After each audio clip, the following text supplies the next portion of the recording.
મકર સંક્રાંતિ આવે છે તો આપણે મકર સંક્રાંતિ કેમ મનાવીએ? નથી ખબર બટુ? મેં તને એકવાર એકાદ વર્ષ પહેલા 1 વર્ષ કા 2 વર્ષ પહેલા મેં તને કીધું તું આ, પણ તું ભૂલી ગઈ ઈસો. મકર સંક્રાંતિ જો મકર સંક્રાંતિ શું કામ ઉજવી? એક તો ભીષ્મ પિતા એની હારે સંકળાયેલા છે. શું યાદ કરતો ભીષ્મ પિતામાંનું શું?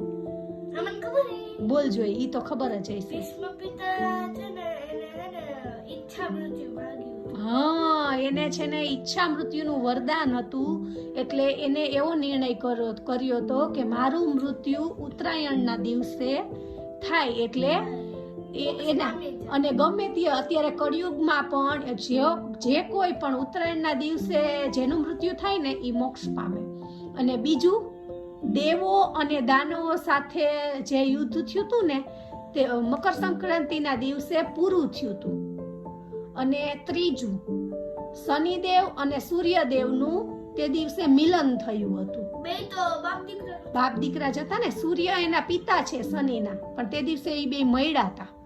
અને સૌથી મોટું શું તો કે સૂર્ય તે દિવસે મકર રાશિમાં બેસે છે, મતલબ પ્રવેશ કરે છે, મતલબ. અરે મને એક વસ્તુ ખબર છે કે આપણે પતંગ ચગાવી કેમ ચગાવી પતંગ? હા, ઈ કે આપણે છે ને સવારની આપણે જે ઓલું હોય ને ઊર્જા હોય, સૂર્યની ઊર્જા તે દિવસે આપણા શરીરને આપવાની હોય, એટલે આખો દિવસ પતંગ ચગાવવાનું મહત્વ છે.